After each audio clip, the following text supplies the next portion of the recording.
आज 22 दिसंबर इस कहानी वाचन के कार्यक्रम में आप सभी कलमकार एवं श्रोतागणों का ढेर सारा स्वागत एवं अभिनंदन है। हमारे साथ इस काव्य प्रहर के मंच पर विदिशा मध्य प्रदेश की धरती से राजेंद्र प्रसाद श्रीवास्तव जी जुड़े हुए हैं। आपका विशेष आभार एवं अभिनंदन।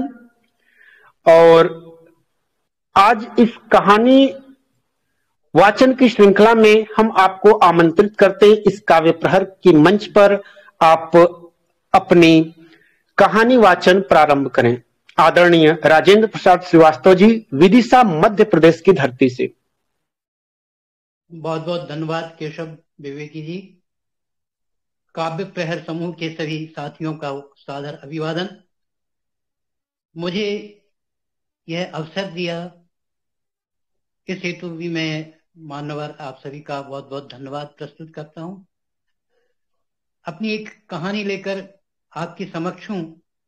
आशा है इसको आपका आशीर्वाद मिलेगा। और अधिक समय न लेते हुए मैं अपनी कहानी प्रारंभ करता हूं।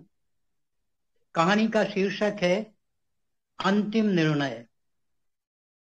यह एक ऐसे किशोर वय विद्यार्थी की कहानी है जो अपने करियर के लिए दुविधापूर्ण परिस्थितियों से गुजर रहा है। उसके परिजनों के मनोभावों को उकेरती इस कहानी को मैं आप सबके सम्मुख प्रस्तुत कर रहा हूं। अंतिम निर्णय। हमेशा की तरह सुबह के 10 बजे गिरीश बाबू ने पूजा घर में जाकर अपने आराध्य को प्रणाम किया और कमरे में आए जहां उमा टिफिन लिए खड़ी थी। हालांकि गिरीश बाबू का ऑफिस घर से 10 मिनट के फासले पर ही है, लेकिन लंच टाइम में घर ना आकर ऑफिस में ही लंच लेना उन्हें सुविधाजनक लगता है मन में कुछ उथल पुथल चल रही है। उमा की ओर देखते हुए गिरीश बाबू ने पूछा। लगभग 20 वर्षों का साथ है। जीवन पथ पर सुख दुख में एक दूसरे का संबल बनकर चले हैं। एक दूसरे के मौन को भी आसानी से पढ़ लेते हैं। विनय ने कोटा जाकर आईआईटी की तैयारी करने की जिद पकड़ ली है। सुबह शाम मम्मी मम्मी करता रहता है। उमा ने सहज भाव से कहा। क्या कहें, मैंने उसको साफ कह दिया अपनी आर्थिक स्थिति इतनी अच्छी नहीं है कि कोटा में कोचिंग का खर्च वहन कर सकें, लेकिन समझने को तैयार ही नहीं। गिरीश टिफिन संभालते हुए बोले। कुछ क्षण रुककर गिरीश ने फिर कहा, इस साल बिटिया बनीता का ग्रेजुएशन हो जाएगा। 2 साल बाद उसकी शादी भी करनी है। छोटू भी 10वीं में आ गया है। तुम ही उसे प्रेम से समझा सकती हो। गिरीश के स्वर में दुनिया भर की व्यवस्था छलक रही थी। ठीक है, अभी आप ऑफिस जाइए, देर हो रही है। मैं समझाऊंगी उसे, वह मान जाएगा, उमा ने कहा। गिरीश बाबू ने स्कूटी स्टार्ट की और ऑफिस की राह पकड़ ली। नजरें सड़क पर थीं, किंतु मनोमस्तिष्क में विनय की जिद छा रही थी। कैसा लड़का है, 12वीं पास कर ली, लेकिन इतनी सी भी समझ नहीं। आईआईटी हंसी खेल नहीं है जो कोई भी कर ले। कोचिंग के लिए भी तो विषयों का आधार ज्ञान होना चाहिए। 80% से भी कम अंक हैं, गणित में तो इससे भी कम। कंपटीशन की एबीसी सीखते सीखते साल निकल जाएगा। कोटा में भी कितनी एकेडमी खुल चुकी हैं, कुछ तो केवल नाम की हैं। देखा देखी या अति उत्साह में कई बच्चे कोटा की राह पकड़ तो लेते हैं, लेकिन जब ऊंट पहाड़ के नीचे आता है तो अधबीच में छोड़कर भाग आते हैं और अवसाद में चले जाते हैं। पहले अपनी क्षमता, अपनी योग्यता का आकलन करना तो सीखो, फिर निर्णय लेने की बात करो। यही सब सोचते गिरीश बाबू ऑफिस पहुंच गए। और खुद को फाइलों में उलझा लिया। विनय भी तो उलझा हुआ है इसी मकर जाल में। जब से 12वीं का परीक्षा परिणाम आया है तब से आगे की पढ़ाई पर दुविधा बनी हुई है। उसकी हार्दिक इच्छा तो आईआईटी करने की है, लेकिन पिताजी चाहते हैं कि यहीं किसी कॉलेज से बीएससी कर बैंकिंग या पीएससी की तैयारी करे, जहां दूर दूर तक ना तो प्रमोशन ना ही जॉब सेटिस्फेक्शन। दोस्तों से यही सब चर्चा कर जब वह घर पहुंचा तब पिताजी ऑफिस जा चुके थे। नहाकर लैपटॉप पर कोटा में कोचिंग संबंधी जानकारी वह सर्च करने लगा। लो बेटा, पहले खाना खा लो। उमा थाली परोस कर ले आई। मम्मी, आपने पापा से बात की? विनय ने लैपटॉप पर नजर गड़ाए हुए ही पूछा। बेटा, यह जिद छोड़ो। कोचिंग लेना ही है तो यहीं पास में भोपाल के किसी अच्छे सेंटर से ले लो। यहाँ विदिशा से आसानी से अप डाउन कर सकते हो। साथ में चाहो तो बीएससी भी कर सकते हो, साल बेकार भी नहीं जाएगा। उमा ने समझाया। मां, तुम समझती क्यों नहीं? मेरी करियर का सवाल है। विनय ने जिद की। यहाँ रहकर भी तो नेट या गेट की तैयारी कर अपना करियर बना सकते हो, विनीता ने सुझाव देते हुए कहा। विनय चुप रहा, लेकिन चेहरे पर झल्लाहट स्पष्ट दिख रही थी। लो, खाना खा लो। आज तुम्हारी पसंद की सब्जी बनी है, उमा ने कहा। विनय ने फिर अनसुना कर दिया। विनय, समझदारी से काम लो। घर की परिस्थिति तुमसे छिपी नहीं है। मां, हम बैंक से एजुकेशन लोन भी तो ले सकते हैं, विनय ने सुझाव दिया। उसकी किस्त कहां से भरेंगे? पापा का कहना मान क्यों नहीं लेते? थाली विनय की ओर बढ़ाते हुए उमा ने कहा। अचानक गुस्से से तमतमा गया विनय। मैं जानता था आप पापा का ही पक्ष लेंगी। अपने बेटे के करियर से तुम्हें क्या लेना देना? यह खाना भी पापा को ही खिला देना। कहते हुए थाली को परे धकेल कर वह बाहर निकल गया। मोटरसाइकिल स्टार्ट की और फुर्र हो गया, बिना यह देखे जाने कि धकेलने मात्र से थाली में रखी सब्जी की कटोरी से गर्म सब्जी छलक कर थाली में ही तह कर रखी रोटियों को गीला कर गई। उमा का मन भी इस उलाहना से कुछ ऐसा ही तिक्त व गीला हो गया। वह आंखें नम हो गईं। किशोर वह पुत्र के विचारों व व्यवहार में हो रहे परिवर्तन को वह न केवल अनुभव कर रही, अपितु उसके साथ सामंजस्य बनाने की भी लगातार कोशिश कर रही है। लेकिन आज का उसका यह व्यवहार अनअपेक्षित और समझ से परे लग रहा था। किचन में उसने थाली ढककर रख दी और शेष गुथे आटे की रोटियां बनाने लगी। वह भी पिता पुत्र की जिद के बीच गोल गोल घूम रही है, बिल्कुल आटे की लोई की तरह। या चकोटी बेलन के बीच आकार पाने को बेली जा रही है।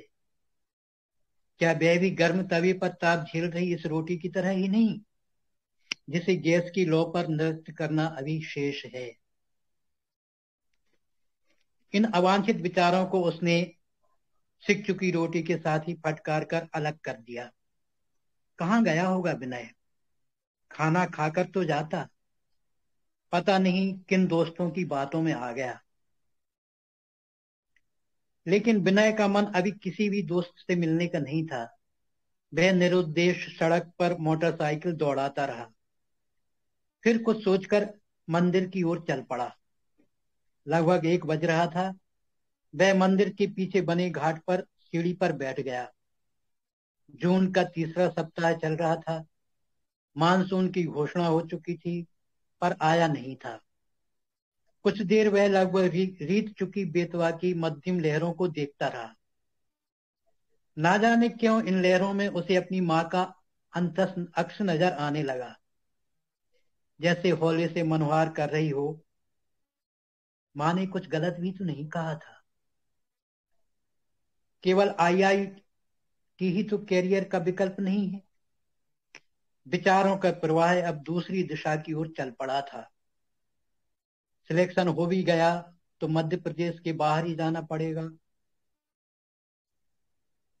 मनचाहा इंस्टीट्यूट और मनचाही ब्रांच सबको कहाँ मिलती है। भाग्य मेहनत से मिल भी गया तो छोटे शहर तो क्या, भारत में भी मनचाहा जॉब या कंपनी मिलने से रही। फिर मम्मी पापा को कौन संभालेगा। दीदी अपने घर चली जाएगी। छोटू अभी स्वयं को ही संभाल रहा है।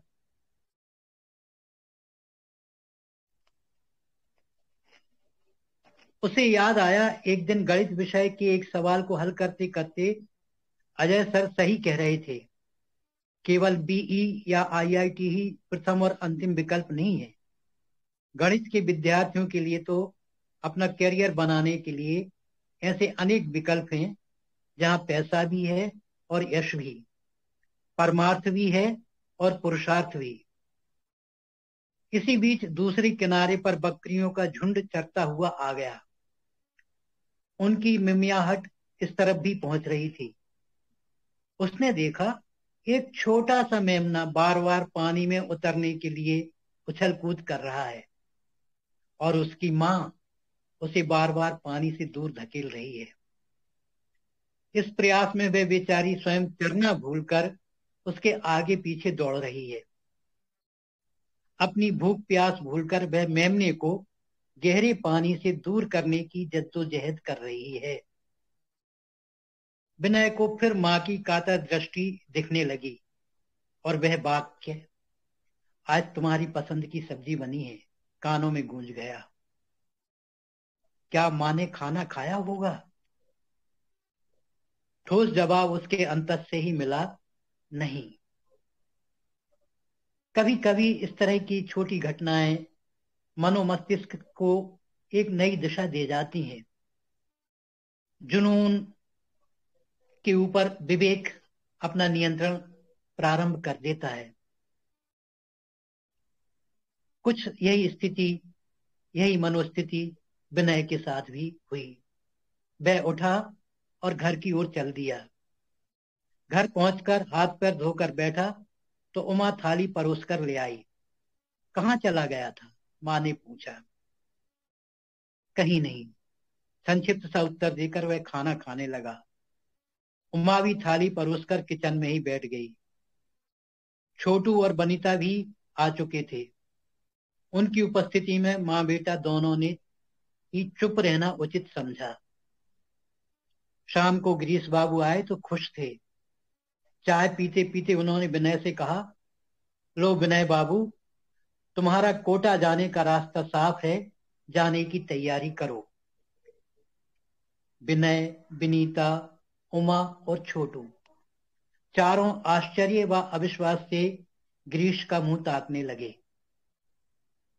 उनकी जिज्ञासा शांत करते हुए गिरीश बाबू ने कहा, आज ऑफिस में मित्रों से चर्चा हुई तो मुझे लगा कि अपने करियर के बारे में बच्चे बहुत सजग हैं। उन पर अपना निर्णय थोपना उनके भविष्य से खिलवाड़ करने जैसा है। विनय को भी अपनी भविष्य की राह चुनने का अवसर मिलना चाहिए। आधे दिन की छुट्टी लेकर बैंक गया और एजुकेशन लोन के लिए मैंने अप्लाई कर दिया। कुछ औपचारिकताएं शेष हैं जिन्हें कल पूरा कर दूंगा। एक सप्ताह में लोन सैंक्शन होकर पैसा खाते में आ जाएगा। सुनकर विनय खिसक कर पापा के पास आया और पापा के गले में गलवहियां डाल दी। गिरीश के हाथ की चाय गिरते गिरते बची। उसने पापा को धन्यवाद कहा और डरते डरते कहा कि उसने अपना विचार बदल दिया है। अब इस बार आश्चर्य से सब विनय का मुंह ताक रहे थे। गिरीश ने खाली कप टेबल पर रखते हुए गंभीरता से कहा, बेटा तुम्हारे भविष्य का प्रश्न है। कोरी भावुकता में कोई निर्णय मत लेना। उचित अनुचित हमारी अपेक्षा तुम ही भली प्रकार समझ सकते हो। आर्थिक रूप से हम कोई कमी नहीं आने देंगे। अभी तुम्हारे पास एक सप्ताह का समय है। जहां से भी सही मार्गदर्शन मिले ले लेना, फिर निर्णय लेना। पापा यहीं रहकर मैं आगे की पढ़ाई जारी रखूंगा, साथ ही कंपटीशन की कोचिंग भी लूंगा। आज भी और 8 दिन बाद भी यही मेरा अंतिम निर्णय रहेगा, विनय ने दृढ़ता से कहा। उमा के चेहरे पर खुशी और संतुष्टि के भाव तैर रहे थे। कुछ दिनों के तनाव से मुक्त होकर अब सभी राहत का अनुभव कर रहे थे। मम्मी, अचानक छोटू ने कुछ आग्रह के स्वर में उमा को संबोधित किया। उमा, जो तनाव मुक्त होकर किचन में जा रही थी, मुड़ी और छोटू की ओर प्रश्नवाचक दृष्टि के साथ कहा, अब तेरी क्या समस्या है?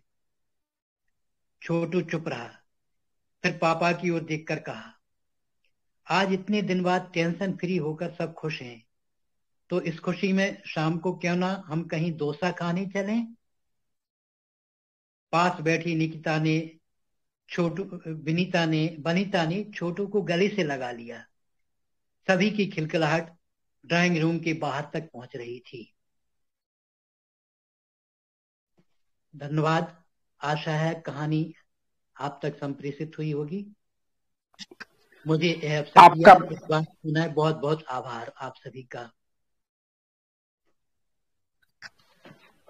आपका बहुत बहुत आभार आदरणीय। और इसी के साथ हम इस कार्यक्रम का समापन करते हैं और मिलते हैं अगले बुधवार की कहानी वाचन संध्या में। तब तक के लिए आप सभी का आभार, धन्यवाद, नमस्कार।